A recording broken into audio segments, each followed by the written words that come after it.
Hello there. Welcome to this amazing podcast of ours. Uh, introduce yourselves. Well, I'm Darth Malid. Um, Real name is David. Um, I'm a PS4 player, not really much an Xbox player or PC. Um, Play all kind of games from first-person shooters to role-playing games. Um, I'm a huge nerd, even though in real life, when you see me, I don't look like one. I'm just a guy covered in tattoos, nerdy tattoos. Darth Vader, Star Wars. I'm a huge Star Wars fan. Hence the reason why I'm Darth Malid. There's my intro, I guess. Miggy. Oh, sorry. I'm also sorry. Apologize. I'm also captain, manager of our Call of Duty team. Alright, I'm MadMiggy. I am a 24-year-old variety streamer. My real name is Jeff, and I am a streamer for SRM Gaming, as you guys may know now. And yeah, that's basically it, man. I just stream and game. First-person shooters, battle royals. Don't matter. Anything I can be good at, I try it. That's pretty much it. All right. Squished. Hello, everyone. My name is Squish Together, or Andrew, whatever you want to call me. I am the CEO and founder here at SRM Gaming, and I play a few games, not that much anymore. Occasionally a bit of Fortnite, not too into that anymore, though. Used to be really big into CSGO and games like that, and I think that's all I have for now. So, Tricks. Hello there. I am the hostess with the mostest, Tricks Solutions, otherwise known as Randy. I am a streamer and executive manager for SRMG. I think that's all you need to know about me. So how's everybody doing today? I'm doing good. That's Having a good day so far. Squish. I'm pretty good. Pretty good. I'm great. Think you had some stuff you wanted to say, Mr. Squishy? Yeah, so I think we're just going to start off this podcast with me telling everyone a little bit about SRM Gaming for those of you who don't know what SRM Gaming is. So, or maybe this is your first time hearing about us, first time at the podcast. So, SRM Gaming is pretty much just a team of streamers, content creators, various players in esports titles who all came together to form SRM Gaming. And one of our main goals is our members first. So we try and promote our members as much as possible because we know that if we do that, we can grow too. And we just hope that our members can grow as much as they can, and then once they reach a certain level, we're fine with them leaving the organization, getting bigger, and we pretty much just want to see them succeed. So that's the basis on how I founded it. I was just looking on Twitter, looking at some other organizations, and none of them really seemed to be doing this. And so I think this is a good idea. It's unique, so we can sort of get ourselves out there a bit more, and it seems to have worked. We've only been operating for about 2 months now. We've already have over 340,000 impressions on our Twitter in the month of September, 1,000 new followers within the 2 months that we've started. We've grown to over 30 members now, and we have, I think, a total of 20,000 followers. Don't think it's updated on our website, but we have grown so much since we started, and thank you to everyone who has supported us so far. So I think that's all I have to say for now. Tricks? Oh, why'd you have to say my name? Alright. Well. I'm assuming everybody here has been playing Black Ops 4. I know I haven't, but I know Darth and Miggy have. Yes. How have y'all done I'm assuming y'all have done the Battle Royale mode. Oh, yeah. How is it?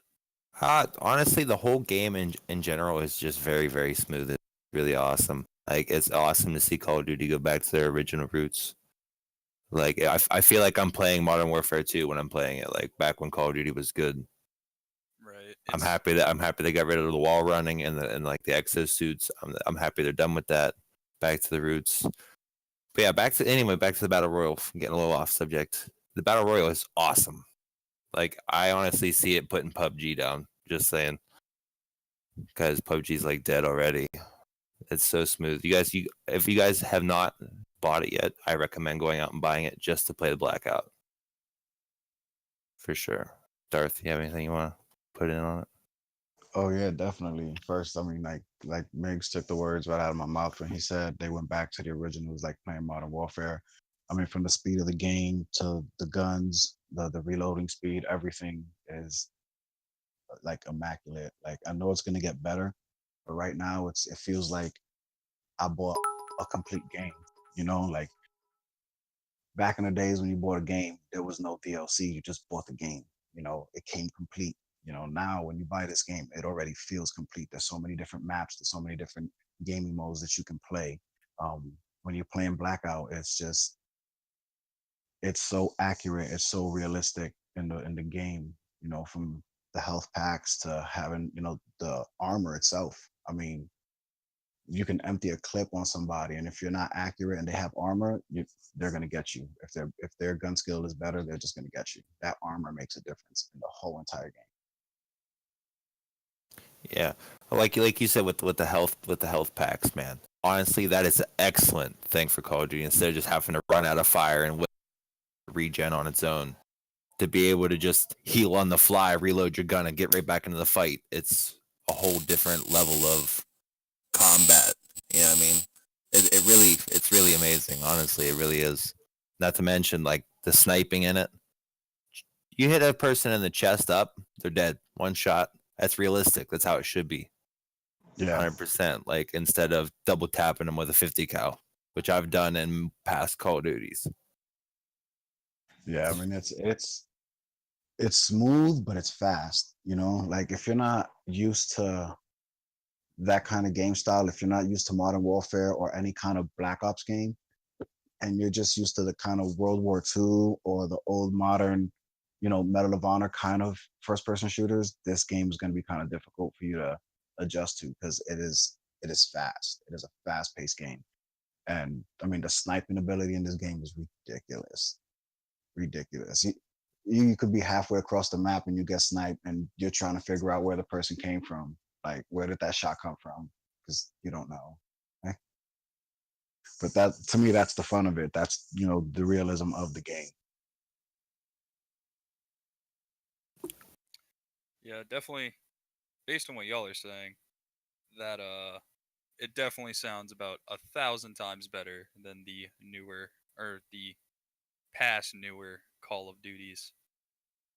I did not. I didn't like. Fuck. What was the new one? World War Two. I didn't like World War Two.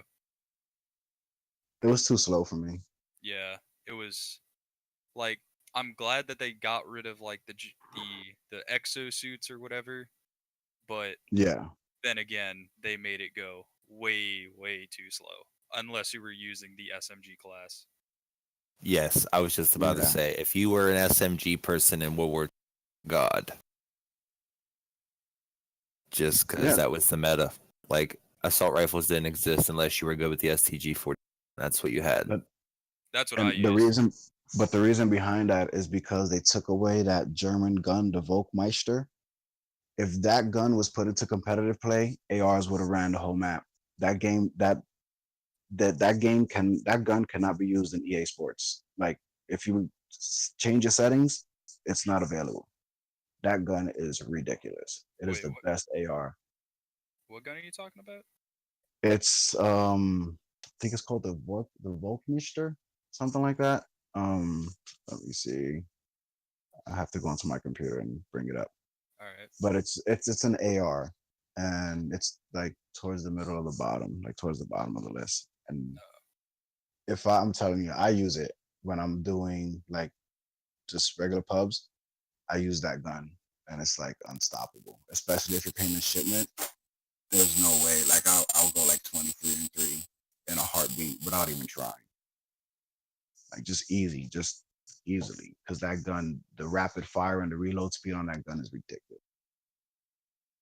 Yeah, I just always use the nice STG assault rifle.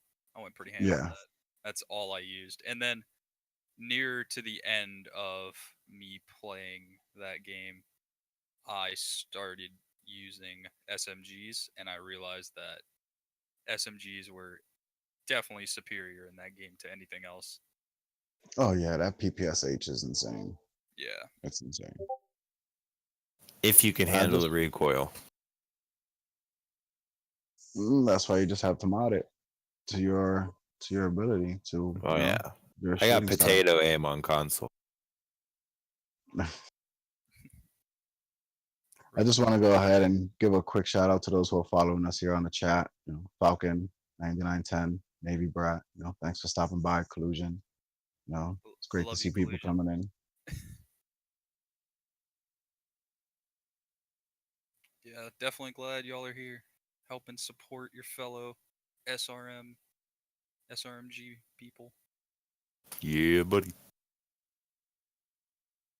Yes, Sam. You too. Don't worry, buddy. I could barely see his name because it's like in I white. know it's white.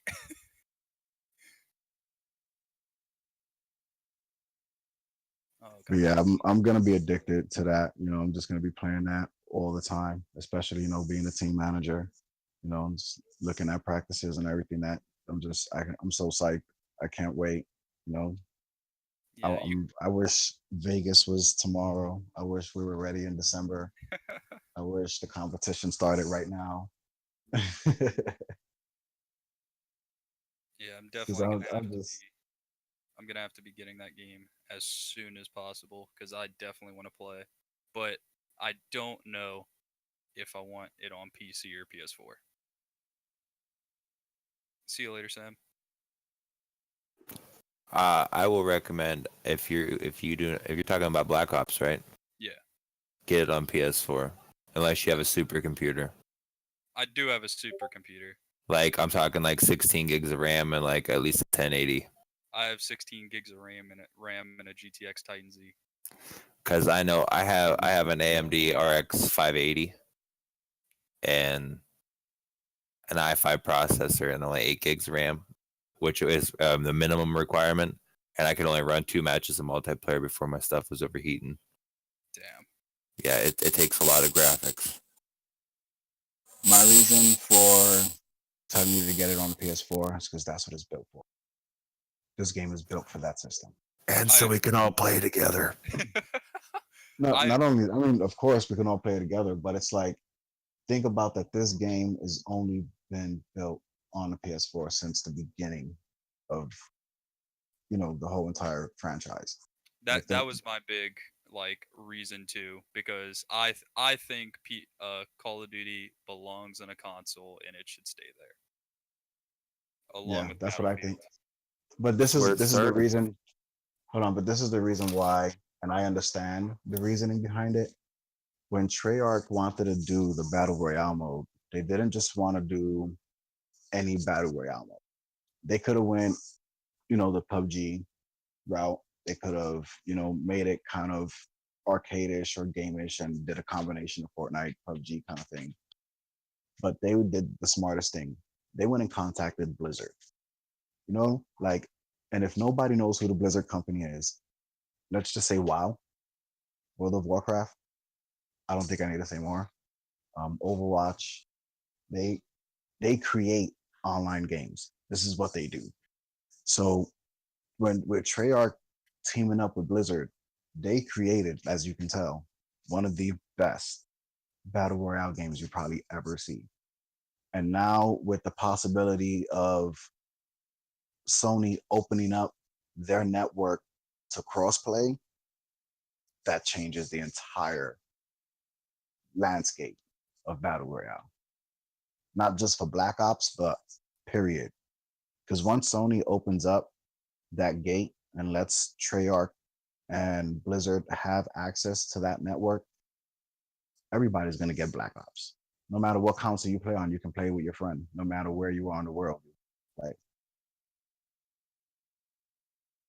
It that's definitely revolutionizes the online gaming aspect. Be it like, for example, Fortnite, Sony opening up for Fortnite to be cross-plat with Xbox. That that's rewriting history right there. Because as long as I can ever remember, Xbox and Sony were bitter rivals always, and now you can play with anybody. All right, go ahead. What's up, Tricks? Real quick, Navy just asked, is Sony only allowing crossplay on Fortnite? Right now, yes. yes. Okay. And the only reason I guess it's on Fortnite is because they are using it as a test. This is kind of like their beta for the what they want to do in the future. And so they kind of have all these strict rules and guidelines as of what they're gonna allow the Sony, I guess, players to do while they're online. So kind of like how people get mad because YouTube, like you say something or you have a video or like a music going on in your video, and they'll just like tell you can't do that. You're not gonna show videos no more, kind of thing, right? Sony's on that kind of level right now, so they're very much watching everything that Fortnite's doing, what their players are doing, how they're interacting, to make sure it doesn't become as quote unquote toxic for their players. Right. They want to make sure that when you play with an Xbox or a PC person, you still have that Sony experience. If you don't have that Sony experience and it changes, then they're gonna stop. Yeah, and I think that's a very good decision. And that's kind of the same thing when it comes to Overwatch. Everybody's like, why can't PS4 players play Overwatch, with PC players? And it's because of the fact that people who play on PC have a huge advantage when it comes to controlling and accuracy, and opposed to people who play with analog controllers. So PlayStation's also working on that, or Sony's also working on that as well, to open up crossplay on the PS4 and PC for Overwatch. So kind of like what is going on with Fortnite right now is basically going to open the door to crossplay for many other games within the first-person shooter genre. Yeah, I know that Smite is apparently going to be crossplay soon. I don't know which console, but apparently it is, and I cannot wait for that day because that is the day I get to play on a PC with console people, and it's going to be a great day. Yeah, maybe Brat's like Sony took forever to allow crossplay. Yeah, they did. I definitely agree with that.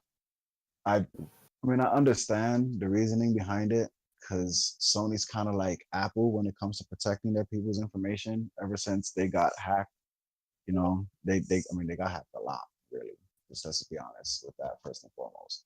Yeah. But I mean, like right now, their security is like kind of they're airtight with it, so they're basically the Apple of the console world, to where like your information is not going to be shared unless they allow it to be shared. So that's why they kind of took even longer to come out with that crossplay, because they wanted to make sure everybody's information was going to be protected, no matter what console or who you were playing with, especially if you were playing against somebody on a PC, where PCs are more susceptible to being hacked if you don't have the correct firmware, and software to protect your computer. So Yeah, it all comes down to legalities.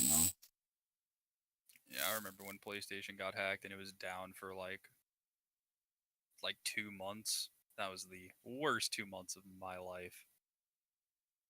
Whole lot of single player action. Yeah, pretty much. See, That's and they see, so like I didn't get bothered by that much because I was already like playing single player games. The only thing that I was playing multiplayer was sports games like Madden, like I told you before, like Triple Play, things like that. And when I played them online, back then, the only thing that was played online consistently was Madden, unless you were playing either Modern Warfare or Navy SEALs. That's it. There wasn't really many online games at that time. And so, like, for me, I played a lot of single player games, like the Resident Evils, the Tomb Raiders, things like that. I was addicted to those games. Yeah, pretty much the only thing that it stopped me from playing was whatever the newest Call of Duty was, because pretty much all I ever played Black Ops for, like any of the Black Ops games, was zombies, and it kind of just ruined me. I was doing solo zombies literally day and night. Got me real good at it though, so that was a plus. I was addicted to Modern Warfare. Like when they would come in, you would do the waves, and each wave they came in with stronger, like stronger guns, stronger everything. Dogs with dynamite. People with like bomb suits, armored Oh, suits on. Modern Warfare 3. Yeah, Yeah, that was pretty fun. I was not I as was good at that as I was on zombies. I was addicted to that. I would just play that for hours on end, just hours on end.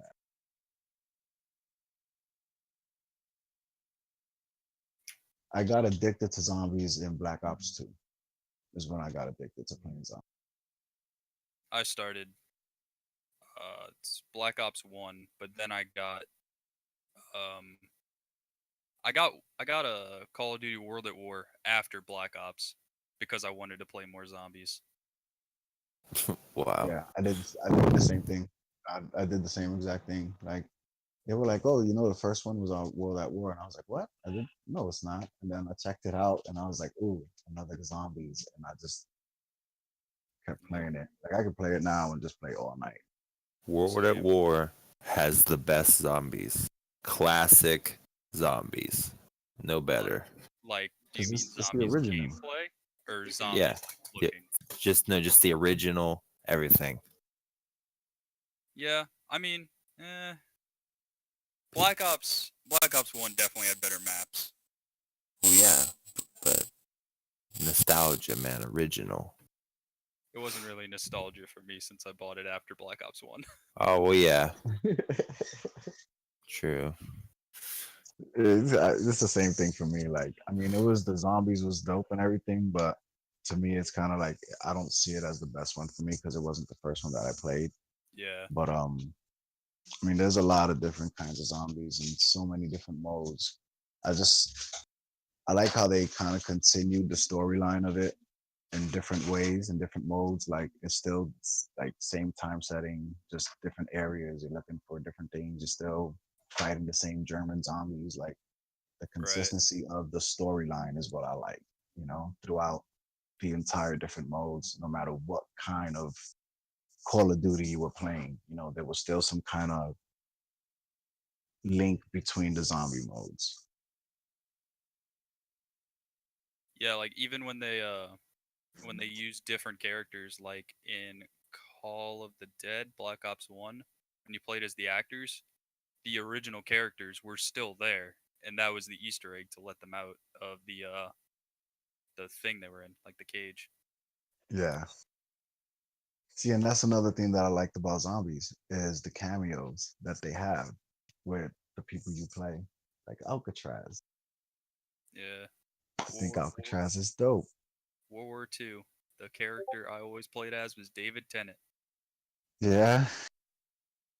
I always play with Vin Rames. And then when like Alcatraz, I always hope I get Sonny. The dude who that's the character he played in The Bronx Tale was Sonny. And that's the dude I always hope I get to play every time. You know they redid that for Black Ops 4 actually, right? What? Alcatraz, that map, that zombie map got remade for Black Ops 4 Like as DLC or a base map? as the zombie map. Oh, as like the main one? It's I know it's one of them. I let me see. Because I was looking at all of the releases yesterday before everything went back out, and it said that that map is going to be a zombie map. It's going to be remade. Navy asked, how do you feel without a single player story mode on Black Ops 4? I personally I never do not cared like that. about single player. I I I I never love played single them. player. I love the See, single player for Call of Duty.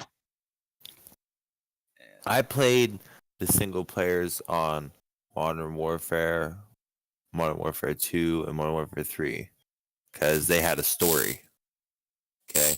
Then I played the storyline on Black Ops 1. It was alright. It had a decent story. rolling into Black Ops 2 made no freaking sense at all. I don't remember Black Ops 2 story. I at all. lost. Yeah, see, that's what I'm saying. Like, it was so weird and it was just mixed up. And it was like in the future, in the past, in the future, in the past. And it was just hard to keep up with. So I quit playing them and I just focused on multiplayer. So no, it doesn't really bother me that it doesn't have single player because it makes up for it with the blackout as zombies and multiplayer alone. See, for me, it's a whole other reason. Like, when you played Modern Warfare and you did the story modes, they weren't easy at all. You know, like, you literally had to go into the settings and go from normal to easy if you wanted to be able to just coast through it. If you didn't know what you were doing, you know, like, this is your first Modern Warfare game. You open it up, you put it in the system. You're not going to be able to just coast through the game. You take the Black Ops story mode, and for the first time, you open a Black Ops game and you play it. I expect as a rookie for you to beat it within an hour, no problem. To me, it was just too easy, and that's what deterred me from it. It was in my word, I would say it was a pathetic attempt at putting a story mode together at all. I didn't like it. Yeah, when I was playing through Modern Warfare 2 on the on veteran difficulty, I would literally be on a single level for a solid 3 hours at least, just trying to get through a part of it, and it was so difficult and annoying, but I loved every second of it. It was just so, like I said, I think the whole Modern Warfare was just so much more fast paced. So that even when you were playing the story mode, you had so much action going on. And then you had more people shooting at you. When you play Black Ops, it's like you're on a screen and there's like 5 people and you shoot them, they're done. I mean, you get to the next wave, yeah, but in Modern Warfare, it was like the people were more coming to you rather than you trying to get past them. So you had waves and waves upon people. So there was always people to shoot. There was always some kind of action going on. I felt like in Black Ops, when you killed somebody, there was no respawn of another enemy or anything. It was done. Right. See, my favorite part of the first Black Ops was when you went to Vietnam. Because that was the first time that I can remember that Call of Duty has touched on Vietnam. I think it was the first time. That is not a war that you see too many games made about. No. I mean, and it would be awesome to see Treyarch and them guys make the next Call of Duty and set it in the Vietnam era. It would be crazy. One, awesome music.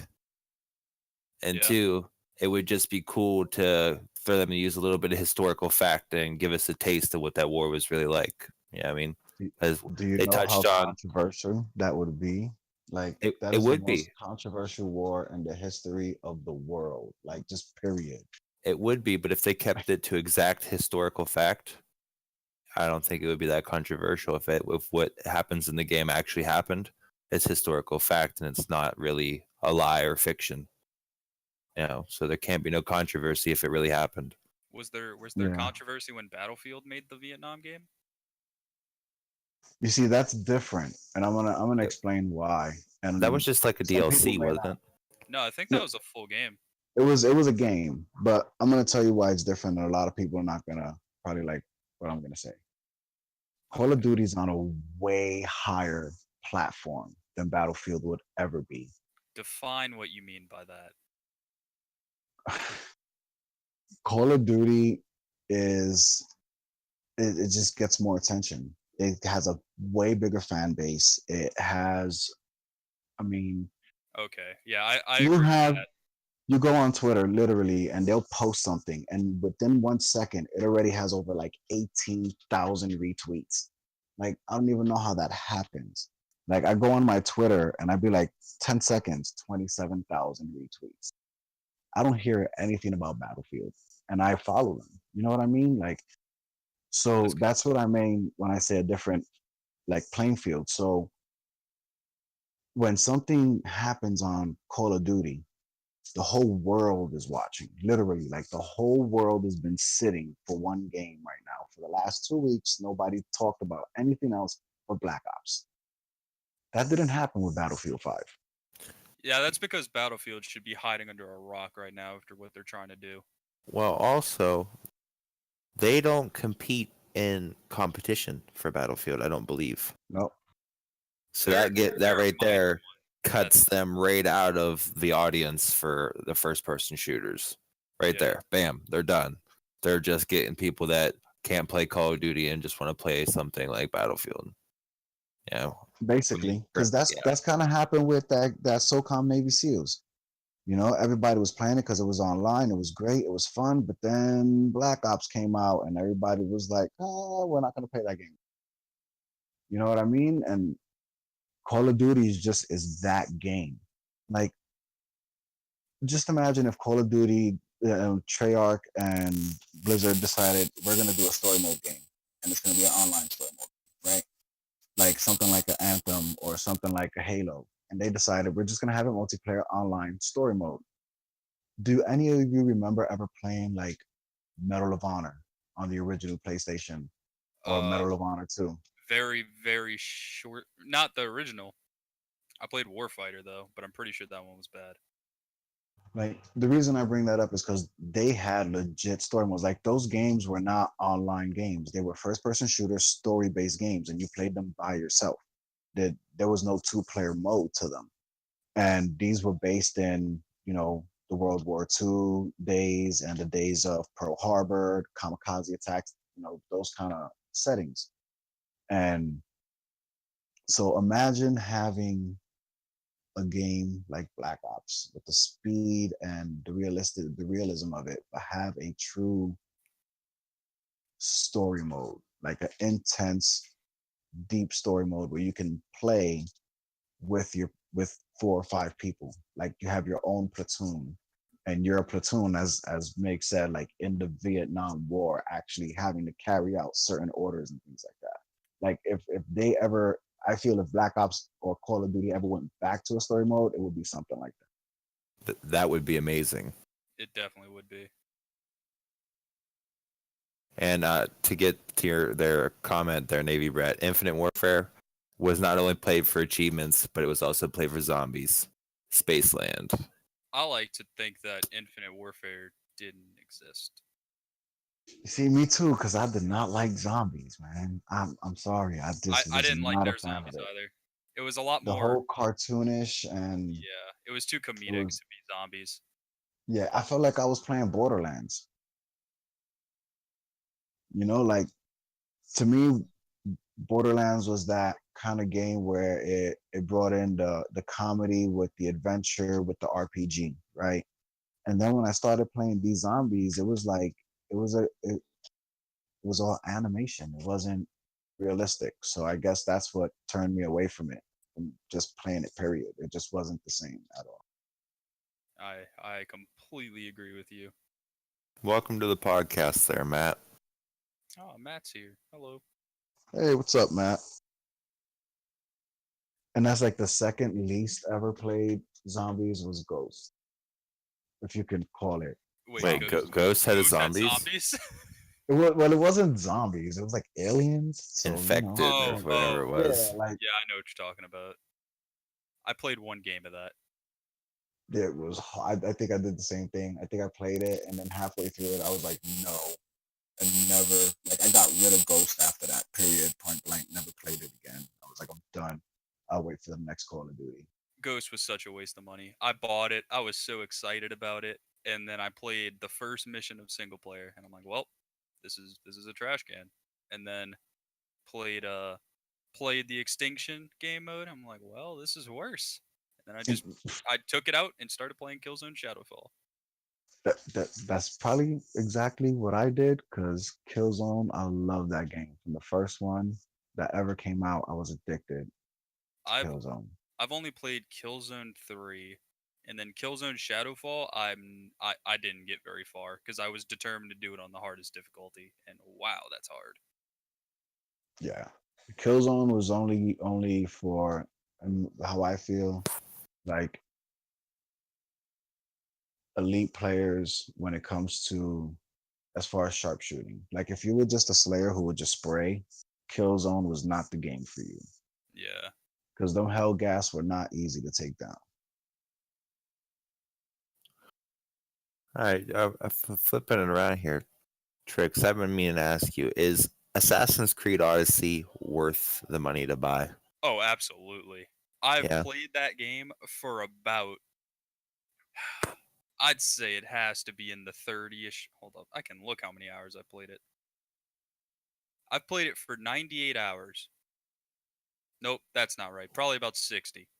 And I'm level 18. The max Oh my level's 50. goodness! It takes Wow. a lot. Like the next main mission I have to do is around level 20-ish, and for me to get to level 20 is insane because I can't go back to lower level areas and farm because the Yeah. level scaling is on. So everything I fight is going to be either higher than me or lower. And not only that, the difficulty of it is amazing. It's pretty, if you liked Assassin's Creed Origins, you'll like Odyssey because it's the same thing, but they just improved on it in so many ways. See, I've Yeah. only played a couple minutes of Origins, What? but I've played all the other Assassin's Creeds. The only ones I haven't played are Rogue because I didn't think it was actually like a main Assassin's Creed game, but I found that out a few days ago. Yeah.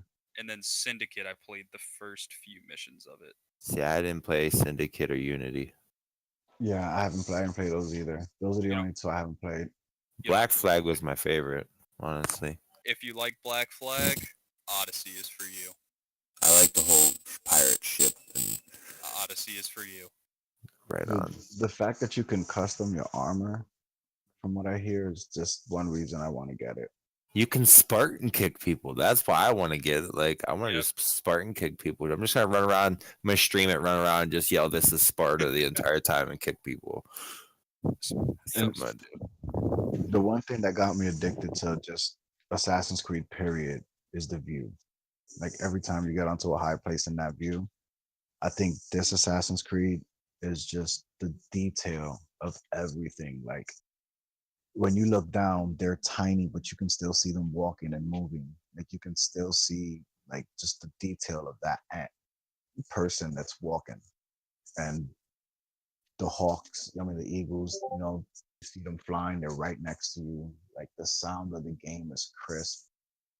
There's nothing that I've seen so far that anybody can say negative about that game so far.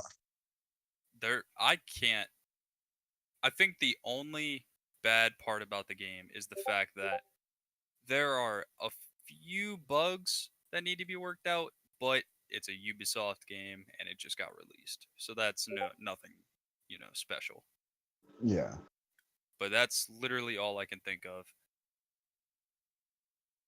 I'm excited for Endgame because I know for a fact that there's some amazing things that you can only do if you're max level in that game. And I can't wait for that. Aren't they like Greek god powers? Get out of there, cat. Well, no, you can't really get any. Okay, I won't say you can't get powers because you can get abilities that are pretty much god powers. Yeah, I've seen previews. But yeah, you can fight mythological creatures, 4 of them to be specific. Everybody already knows about this, so it's not a spoiler. Okay, Hopefully. well, I don't know. Well, when you buy the game, it shows one that you fight. Oh, that's cool. So, yeah. Yeah, I haven't gotten my hands on that game yet. There's just so many like coming out this month. Like I don't even know what I'm gonna do. Resident Evil is I've been a Resident Evil fan since day one. Like when the PlayStation first came out, me and my cousin went to the closest mall and bought one of the only 25 they had literally in the entire state of New York at the time. Because there was only 500 made when they first dropped the original PlayStation worldwide. And we bought Resident Evil. That was the first game we bought. So for the remake of Part 2, I'm like super stoked. That's the best Resident Evil in the entire series, in my opinion. It was, had different kind of zombies. They introduced the lickers in that one. You had the G-type man along with the tyrant. So it's gonna be insane. I can't wait for Resident Evil. Yeah, never played that game, but I have heard that 2 is the best one. There's just so many things that they're adding to the game that they weren't able to do when they first started the Resident Evil series. Like the interactions that you have with video games now is so much different, where you can actually choose of what direction you want to go to, and he actually helps, to lift up a gate or actually rips a zombie's head off a body. That those are things they weren't able to do when they did the first 3 Resident Evils, because the technology wasn't, the graphics weren't there for that. So just to be able to see the remake of part 2 and seeing like they're taking that Resident Evil and taking it to the next level of like grossness is just, I'm stoked. Like I don't even want to watch a zombie movie, period, if it's not better than Resident Evil 2. Have there been any good zombie movies? I can't really think of any. I mean, except for like the super old ones, but even those aren't that great. No, I know that's super I off don't think so. topic. I mean, I ever mean, since The Walking Dead came out and Resident Evil has their series, I don't think anybody's really ever attempted another zombie movie besides that, like the last 10, 15 years.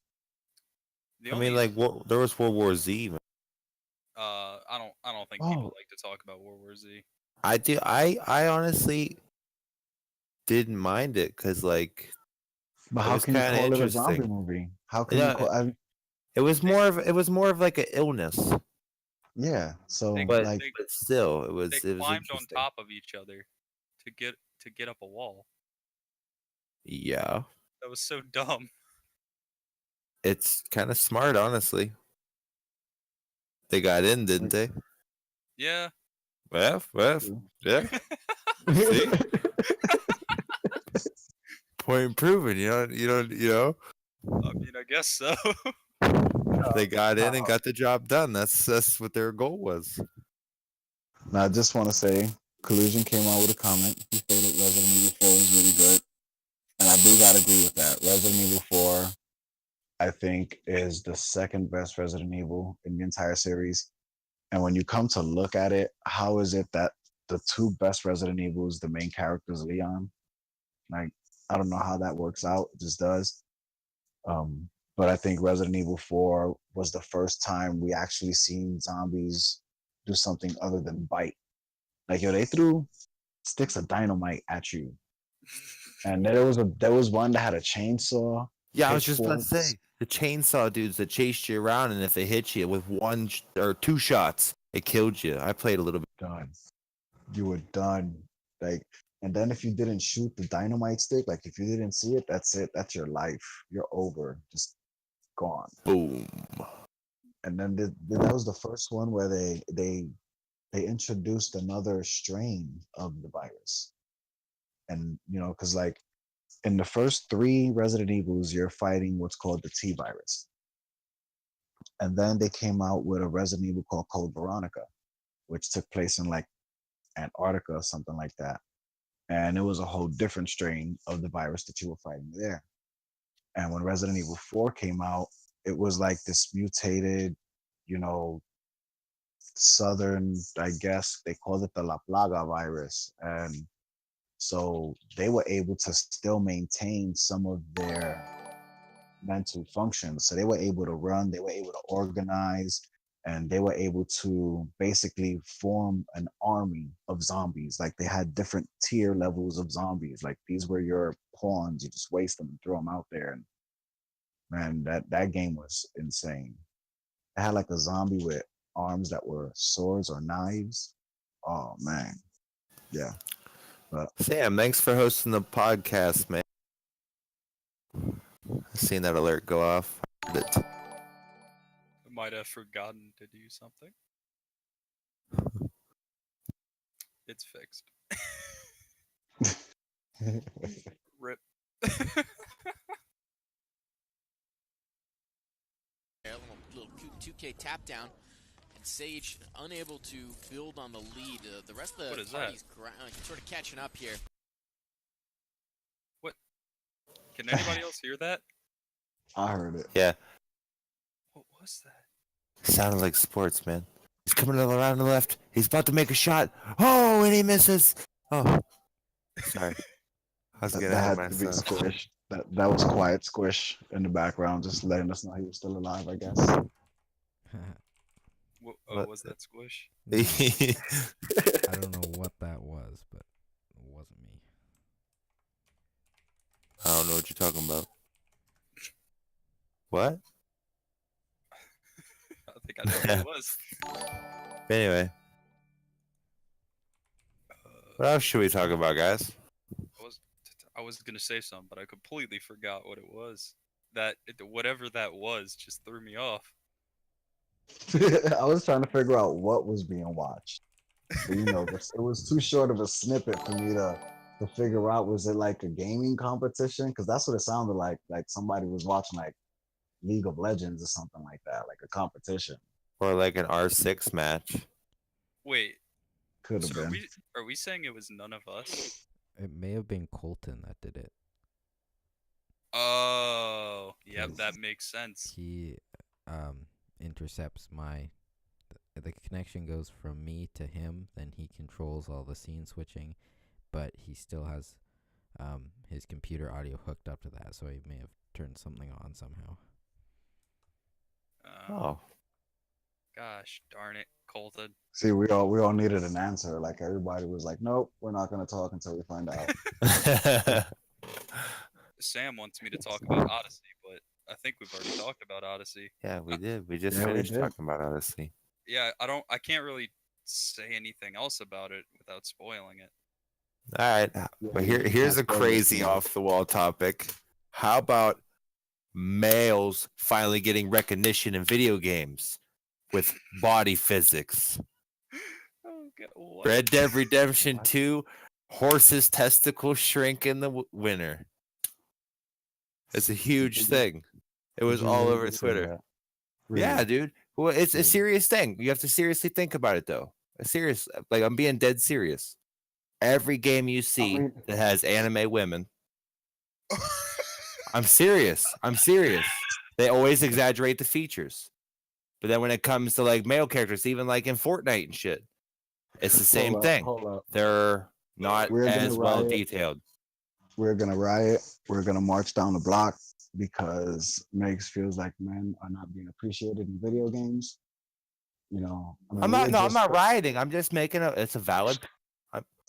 I thought we were here to make valid points. I'm making a valid point. I'm messing with you, serious. bro. I'm messing with you.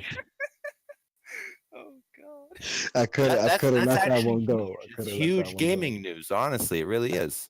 Because then next it'll be other video games, even with muscle tone and everything. You know what I'm saying? I'm just saying. They skimp on some of the graphics. I mean, there's a lot that they can do with graphics now. So I'm expecting video games to be on a whole nother level. I'm expecting. I mean, my expectations are pretty high at this point. I went from 8-bit video gaming to like 100, and I don't even know anymore. Like we're just. I don't think bits even exist anymore at this point. And Sam, I would definitely not talk about that on stream. I'm talking video game and video games. I'm not talking about real world because that's a whole nother topic, and we don't need to get on that. That's not. No, this is about video games. That's for the controversial SRMG podcast. Yes. Coming on. I do want to talk about something non-video game related though, which is huge to me. I don't know how huge it might be to you guys, but I just found out. I'm chill. I'm chill, Sam. I am chill. What is it? The Darth. I found out that Disney has completed the contractual agreements for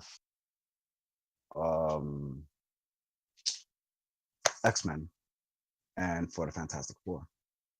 Oh, And so there is a speculated rumor that at the end of Avengers 4, the clip that you see is going to contain Magneto from the X-Men.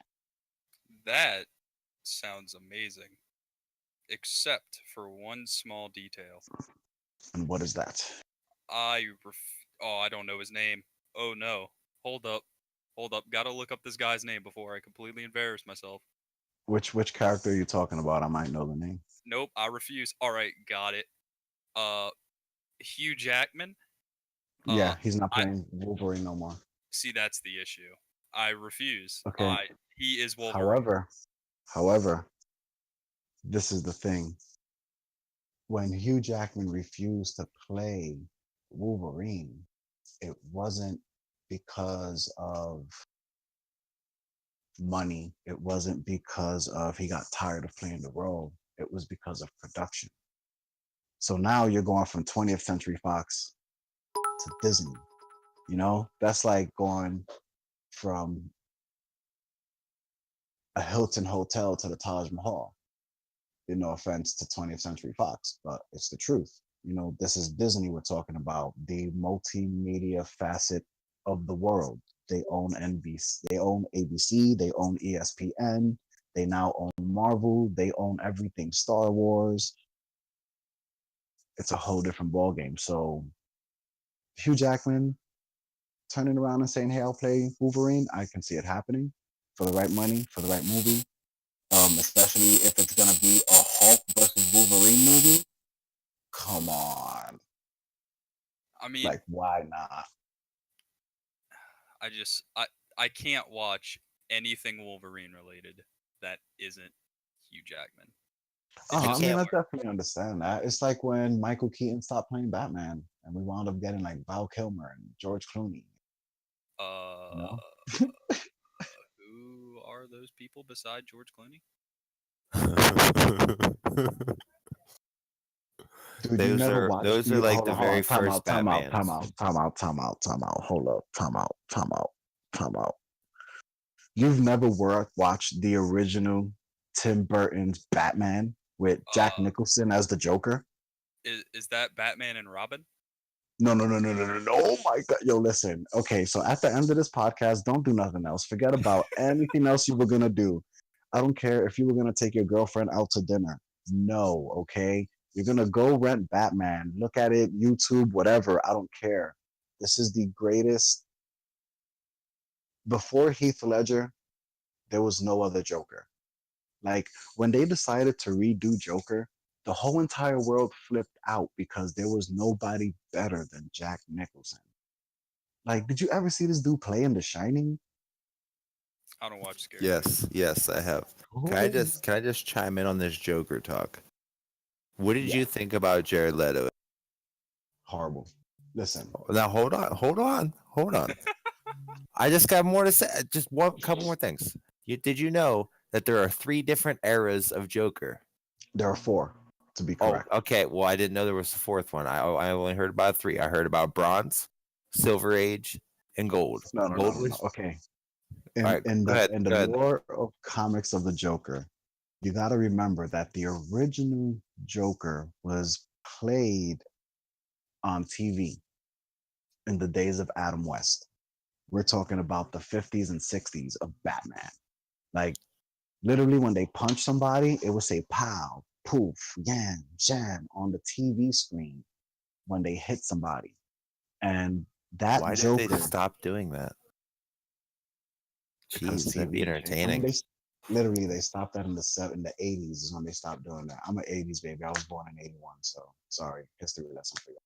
I was born in 98. You're a year younger than my girl. My girl was born in 97. Damn. But anyway. So like that was the original history of the Joker. Like when it comes to generations of the Joker, everybody forgets about the show. The show, the Adam West Batman was like the starting point for the Joker going forward. The second, when you go into the Joker, the second, I guess, age you would want to go into is the Dark Knight Joker. when the evil Joker that kidnaps Robin, freaking tries to kill Barbara, and gets the assistance of Bane and uses Bane to basically end Batman so he can take over Gotham. And that's the second version of the Joker. I mean, I guess that's the darkest part of the Joker to me. And then you have kind of where you're talking about the Jared Leto version of the Joker, where it was more meticulous. Like everything was more thought out. It wasn't more of a chaos. It was Any more of a more of an organized crime, exactly. He had like more power. gangsterish. Hmm. Yeah, And that's now, what I was getting at. yeah, Then now then they're you had coming like into yeah. Jack Nicholson, who was like the businessman Joker, but he was also crazy as hell. Yeah, I mean, He was the comical Joker. He took the original Joker that I was referring to in the Adam West Batman series. That's where he got his style of the Joker from. It was that comical, in your face, I'm gonna act crazy and then show you that I'm crazy kind of mentality. So when Jared Leto, I mean when Heath Ledger decided to do the Joker, literally, like, I seen a whole documentary that his dad, Heath Ledger's dad, did about him being the Joker. He locked himself in a hotel for 30 days, room service only, and just wrote in books, literally, like, just lines of script of different things that he was saying, of how he thought the Joker would react. He read comic books. He had the Dark Knight series there, so he did a lot of homework. And dude, that to me, Heath Ledger is the greatest Joker ever. I agree. Like, I thought Jack Nicholson was the best until, like, I seen Heath Ledger. There's no, you cannot, like, the fact that they're gonna bring the Joker into Gotham, the TV show, that's just upsetting to me. Like, I know it's the beginning of the whole Joker, like the very first starting of how he became, but still, Yeah. like, Heath Ledger just tore that entire, like, nobody can ever do that again, ever. Did you see that they're planning on making a Joker standalone movie with Joaquin Phoenix as the main role? Yes. Yep. What And do you I'm guys not think gonna about watch that? it. Not watching it. Who's Joaquin Phoenix? You ever Listen, the watch the last movie Walk the Line? What's Walk the Okay. Line? No. Oh my goodness. Listen, hold on. I I'm forget gonna you're tell younger you, than me. but not only this, the last movie that Joaquin Phoenix did was actually a movie that Heath Ledger started doing before he died. And Heath Ledger was so good at the movie that it took two people to replace him, Joaquin Phoenix and Jude Law.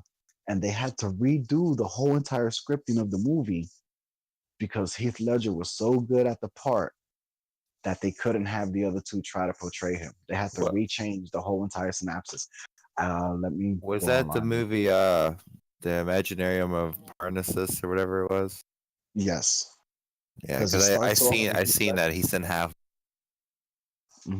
It starts off with Crazy. him, and then it changes to Joaquin Phoenix, and then Jude Law ends off the movie. Because halfway through the movie of Jude Law doing Joaquin Phoenix doing the movie, they got into a confrontation on set, and then they put Jude Law as his replacement.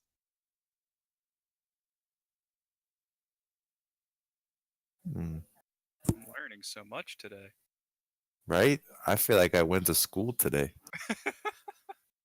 Thanks, Welcome, Darth. welcome. You're such a good teacher. That's what happens when you're 36 and you grew up in New York City. Life Do my 101 neighborhood. with Darth Malid. Check this out. Like, growing up in my neighborhood, I literally felt like I grew up in Hollywood. I met a lot of, like, actors, actresses just growing up in my neighborhood. The whole cast of NYPD Blue, Law and Order, Fat Five Freddy, Ice T. I did a commercial with Ice T when I was a kid for Coca-Cola. That's awesome. Met Vin Diesel, Seth Green when they did the movie Knockaround Guys. The restaurant that Seth Green's dad owns is 2 blocks away from my house. It's called Giando's. It's there till this day. That's crazy. I met Richard Cunningham from Happy Days. I don't know if I'm sorry. I don't even know why I mentioned that. So anyway, there's a producer right now. His name, his name is Richard Cunningham, and he's a producer, and he did a movie called The Paper in my grandmother's restaurant, and Michael Keaton again was in that movie, and so I got to meet both of them when they were doing that movie. I met Robert De Niro when he was doing a movie a long time ago called Once Upon a Time in America that had to deal with the Jewish mafia and the Italian mob going against each other in Brooklyn. Um, my life was like insane. I met Denzel Washington when he did the movie The Siege. I don't know if any of you guys watched that about terrorism in New York before 9/11. In the scene, there's a part where they blow up the bus. That was in the corner of my neighborhood, and I couldn't get home to freaking use the bathroom from school. So he let me use his trailer and gave me a sandwich. That's awesome. That's a great story. What kind of sandwich? Oh, like one of those sandwiches, like just a ham and cheese with wheat bread, and it had like the honey oats on the top. And So Denzel's dude, this guy had like everything in So his he eats trailer. healthy and gluten free. Yes, he This had is like good to know. a smorgasbord of food, like literally just in his trailer. He didn't have like no mirror or lights for makeup or nothing like that. It was just a sofa, a chair, and just like food with a little fridge and a bathroom. That's it. Huh. That's So crazy, like man. growing up in my neighborhood was like growing up in Hollywood. Like I'm not even kidding you. They filmed so many episodes of like Third Watch, Law and Order, and My PD Blue. Dude, every time you say Law and Order, all I can think of is dun dun. That That's all I sound, can think of. dude. Yep. That sound's been around since the '70s. It's older than me, That's iconic. for real. Like for real.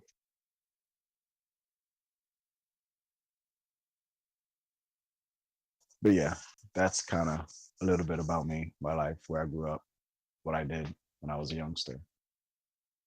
Why don't we get a why don't we get a why don't we get a story from old Squish? A story about what? I don't know. Just you. Something story like. Talk about something. Talk about something? Well, the only thing I can think of to talk about is like Hold up, politics. time out. I just got to say this. Navy, why did you put up Philadelphia Eagle heads in the chat group? Oh god. I mean, I know my team isn't doing that good either. I'm a Cowboys fan, so that was just like I felt like that was just a Oh, little jab. No, it's okay though. Love you still, bro. I'm a Saints fan. No, I'm I a can't no say team nothing. fan. I don't watch football. I don't watch it, but I like the Saints. I like Drew Brees. He's a cool guy. He deserved the recognition he got this weekend. I'll tell you that much. Did He got the most passing yards in NFL history. Oh. And Tom Brady had his. Like, it's funny because Tom Brady threw his 500th touchdown this Sunday, right? And it was supposed to be like, oh, big milestone or whatever. And then Drew Brees, like I think it was like 10 minutes later, breaks the record for most passing yards in NFL history. And like everybody was like, Tom Brady, who? Ain't he Like that for guy that, that deflates balls? Oh god. dude, everybody forgot about who he was after that. Like, that was the story of Sunday, was Drew Brees. Dude, he deserves it. I I say this and I laugh every time that I think about it. I'm happy. It's a happy laugh. Like San Diego cursed themselves for letting him go over Philip Rivers. Just saying. Little football talk there. Just saying. Imagine Antonio Gates receiving passes from Drew Brees. I know who one of those people are. You don't know who Antonio Gates is? We just went over this. I don't watch football. Oh, okay. You speak a gibberish, my friend. Pretty much. That's all I've heard most of this podcast. Talking about actors I don't know, movies I didn't know existed. Well, now you gotta go do some research. I got Spider-Man to play and Assassin's Creed. No, you don't. You got a Batman movie to watch. Exactly. Like a whole handful of Batman movies to watch. Oh, just to make you feel a little bit better. The women in this movie actually look hot because it's like Michelle Pfeiffer, Sharon Stone. You're not looking at these. I don't know what they are in movies anymore because they don't. Sharon look good. Stone. Is- Whoa. Does Sharon that have Stone relation to plays. Emma Stone? No, but Sharon Stone is like at that time was the hottest woman ever. Oh, you wasn't even born for Basic Instinct. Oh my gosh. What's Basic Instinct? Come on, you got to use a language I at least know. Honestly, dude, It- if you have cable, you could probably find it on demand. I don't It have- is one of the most controversial movies ever because of one scene. She opens her legs without panties, and you can actually see her vagina. And at that time, it was a huge thing. So Sharon Stone was the first woman to show her vagina in a movie in real life. And Supreme Erotic Cookies, it's the Michael Keaton Batman we're talking about. I think 1988. I think Batman. Cookies is as old as I am, so I don't know if he used that. You might have seen it though. All right, back on track. Squish, Yeah. tell us a story. I want to hear Squish. He hasn't talked at all. All right. Well, At I all. don't know much about what to tell as a story. I will just add that since all you're talking about football, personally, I don't watch football, and up here in Canada, we also don't have the NFL, so that's even more. I have no. But don't idea you what have the they're doing. CFL? Yeah, we have the CFL, but no one ever really takes that seriously, and they actually close half of the stadium, and even then they still can't fill it. So, but Wow. at least I know a lot of Canadians do like to watch the Super Bowl. But other than that, I think there are a few that watch teams closest to them. Like I know Colton mentioned that he likes the Seahawks. I mean, I don't really have a particular team that I like, but yeah, that's my opinion on that. I just feel sorry for Colton being a Seahawks fan. Yeah, they're not doing too good. His team is on the down, like bad too.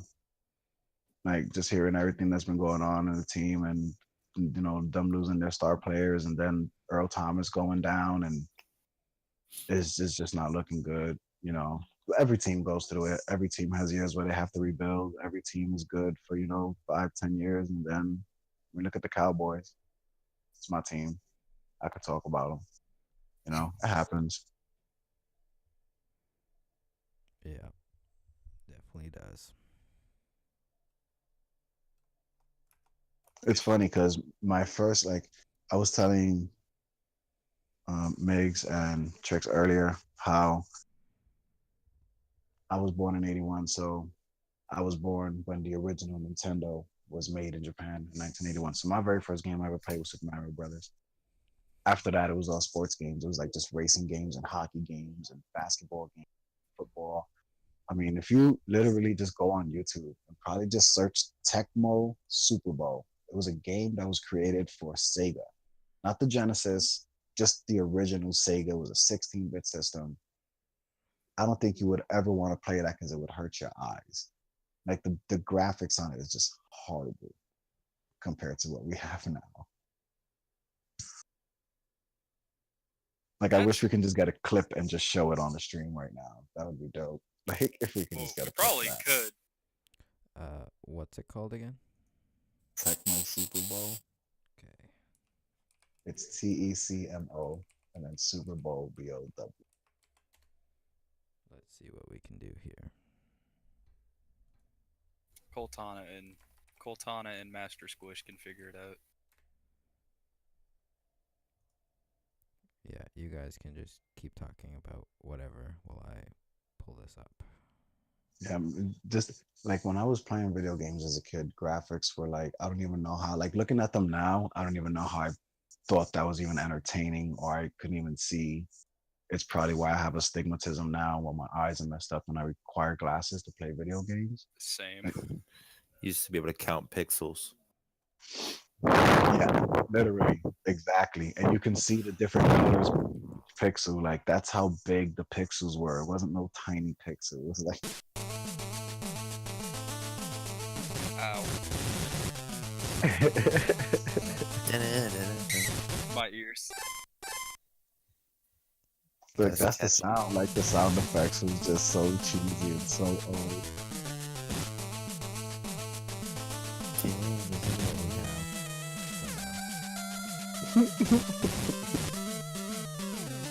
Yep, Collusion said rip ears. I don't know if I can mute it. Now imagine playing that when you're a kid and your TV's like super loud. And that's all you hear throughout the whole house, like all the time.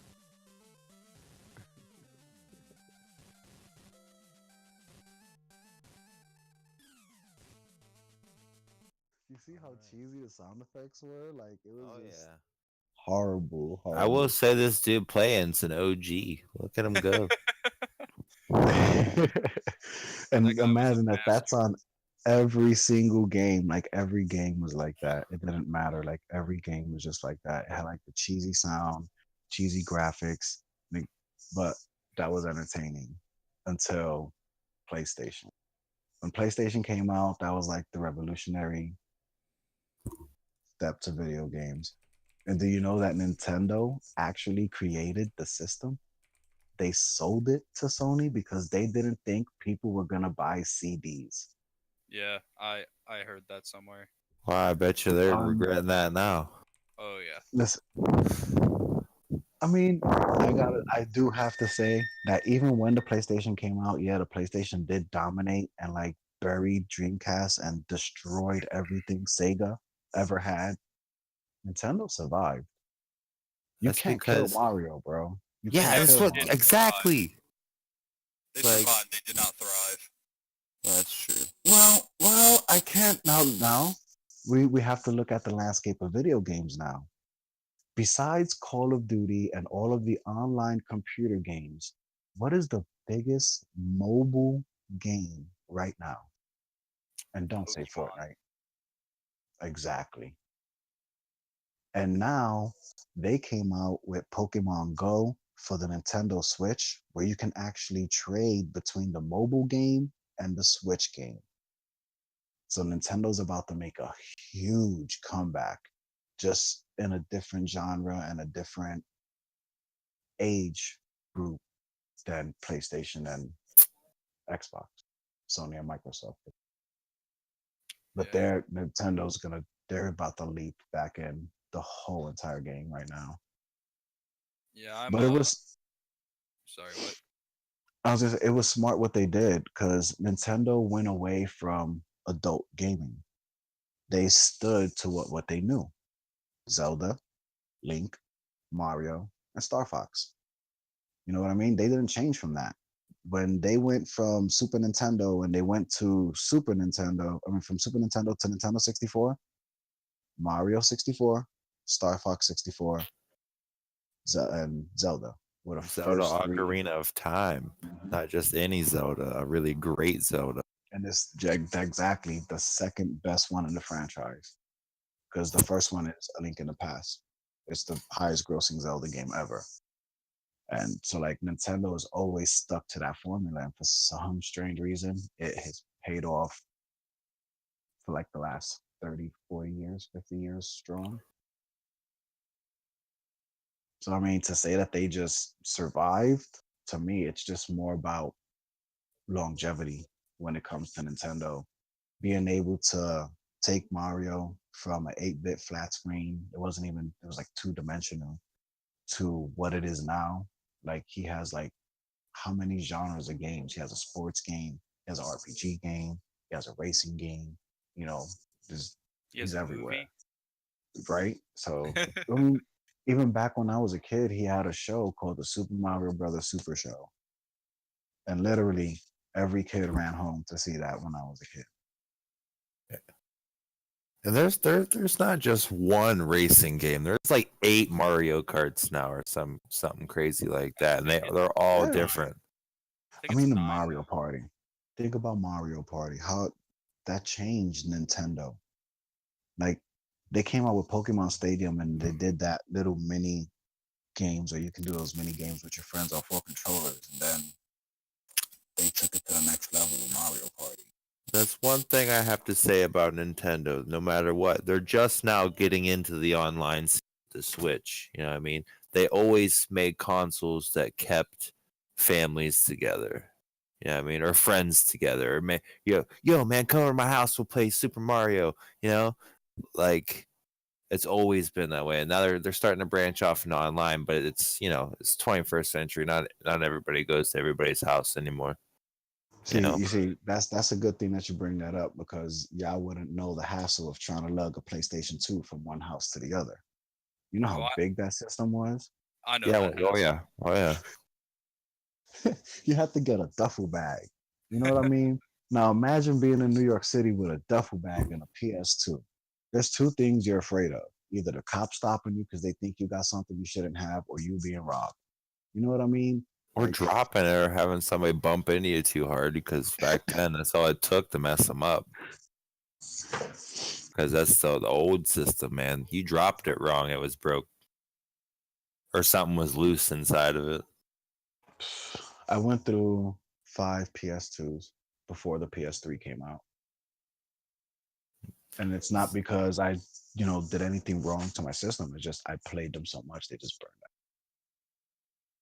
Yeah, everybody, like, I've had every generation of PlayStation, and a bunch of people always said, like, oh, my PlayStation died, it overheated, or it just burnt out.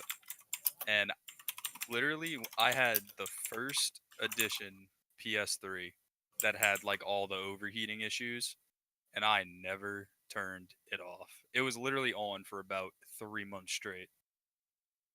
And Yeah, my cousin I didn't had have any his for issues. 5 years. I don't know how, but he had one of the original 50,000 that were made, and he had his for 5 years. I In that still have 5-year mine. time span, I went through 3. You know what I mean? Like, but like I said, I was addicted. Like when Gran Turismo 3 came out, and they had that, what was it, the 500 lap, like Daytona, like its version of the Daytona 500. I literally sat there and did 500 laps by myself. It Jeez. took 48 hours. Like, and it sucked because like you couldn't pause it. So yeah, like you ever see like those stories of old school gamers like peeing in a bottle while they were playing the video game? That was me.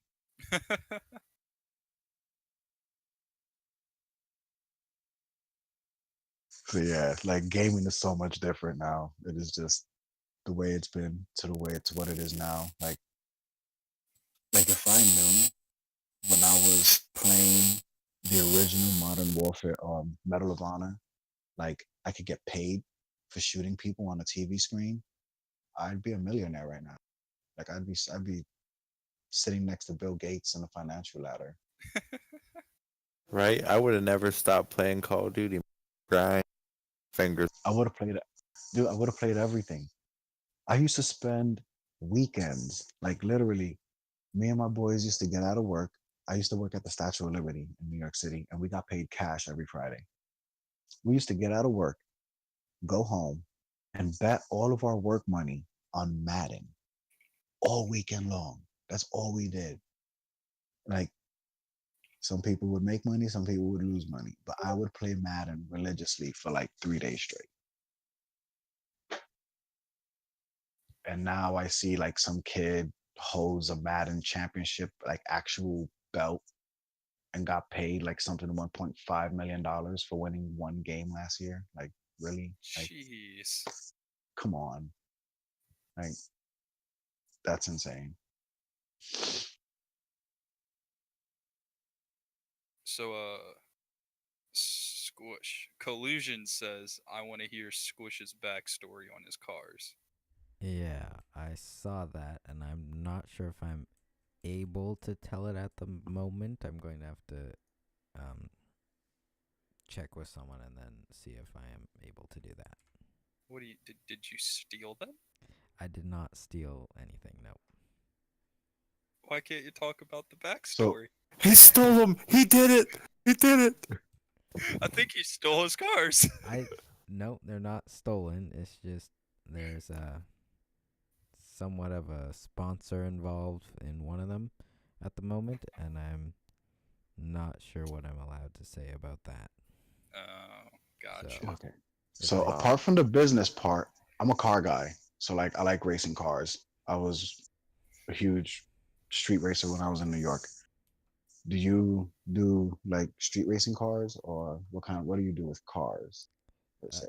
Like- No, they're just regular standard cars, pretty much. Nothing He too. drives them to work.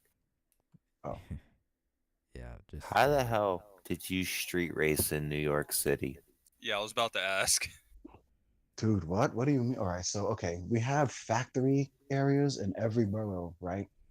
And in New York City, there is in Brooklyn, where I'm from, we had these old school gas tanks, and you could literally, they were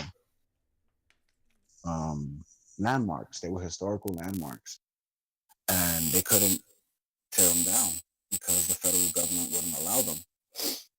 They had like a 2-mile strip, and for some stupid reason, the city was forced to repave that strip, and nobody drove through there. So every weekend, like, we grew up, and people would race there in the early 90s. Would it be like And- drag racing? Yeah. And then Fun. as we got older, it became NOS racing, so RX-7s, Evos, Civics, all of that, you name it, we were racing them, BMW M3s, everything. And so when I was a kid, I never had a license. I actually didn't get my license until I was 25. I street raced for 3 years illegally and made a ton of money doing it. It was fun. Just don't do it if you don't know how to drive or you don't know what you're doing. So I don't condone illegal street racing. I just want to put that out there. I do not condone illegal street racing. I'm not telling anybody to go do it. I'm not telling anybody that it's the greatest experience you would have.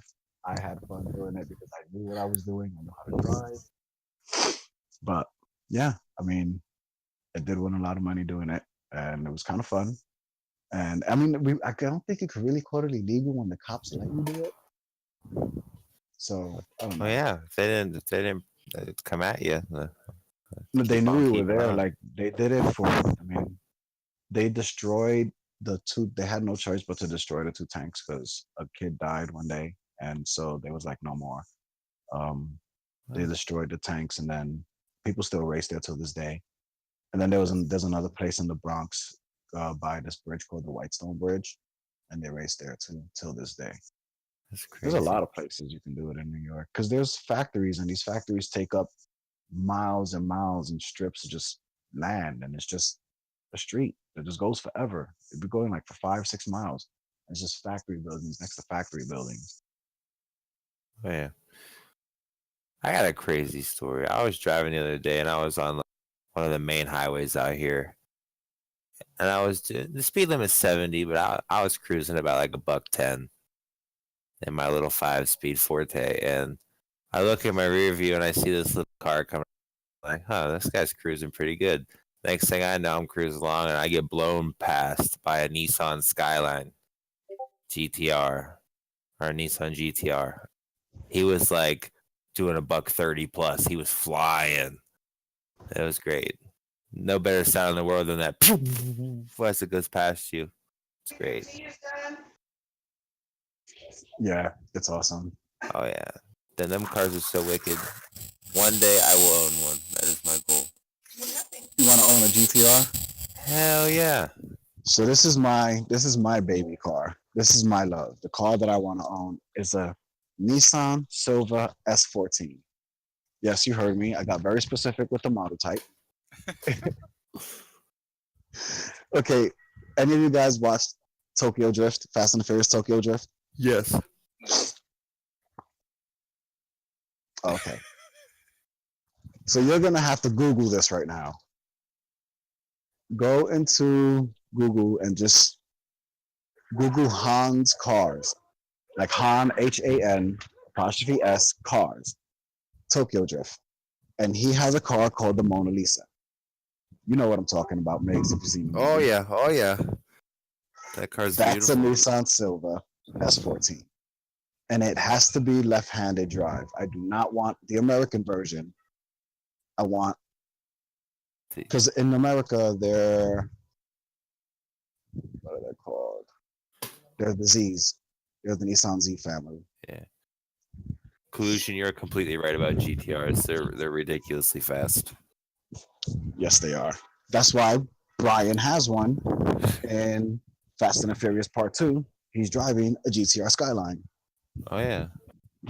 You know, I have to That's say my though, second favorite car. I want a Skyline so bad. the fastest I've ever gone in my life in a vehicle was 147 miles an hour, and you'll never guess what kind of vehicle I was in. What was it? It was a 2008 Honda Odyssey minivan with all the seats taken out except for the front two. And I believe you on that. You want to know why? Because on the dash it says 160, first and foremost. Second of all, I know somebody who took a H22A V6 Honda Accord engine and put it into a Honda Odyssey.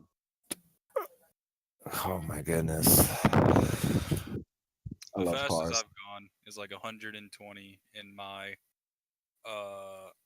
my Ram Lone Star. I don't drive cars. I drive trucks. I feel it. My dream vehicle is a nice 2018 Ford Raptor.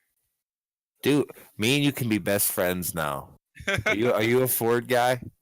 I am a Ford guy. Oh, dude, Ford Raptors. Yes. My first car or my first truck was my dad's, and it was a 2004 F-150 that was lifted a lot, and it was on 38s. Oh my goodness. It was amazing. Did you need a step ladder to get into it? No, I kind of just had to use my momentum to like kind of jump and kind of slide into the seat. I feel it. It was pretty funny.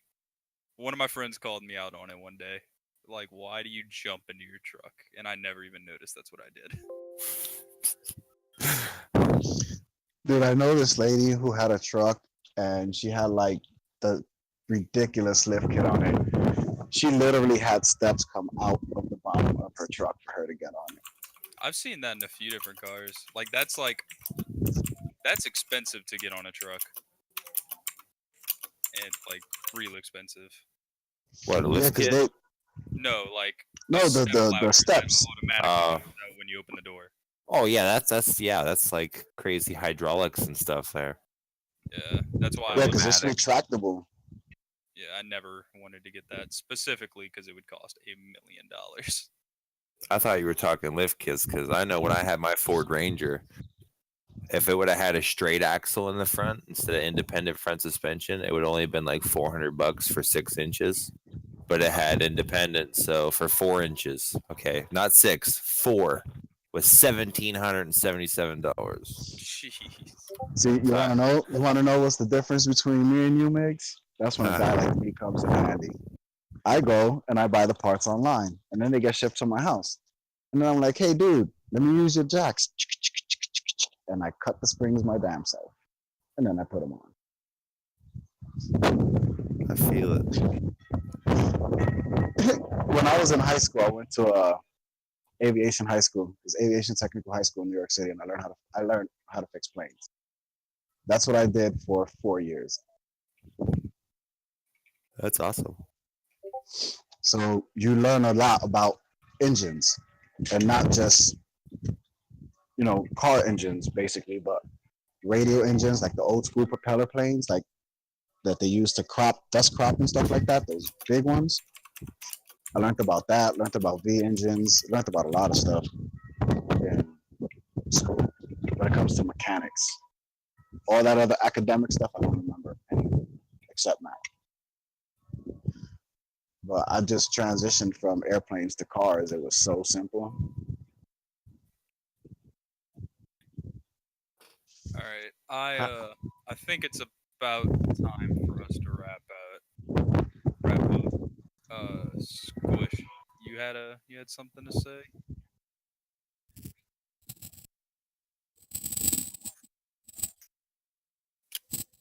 I guess that's a no.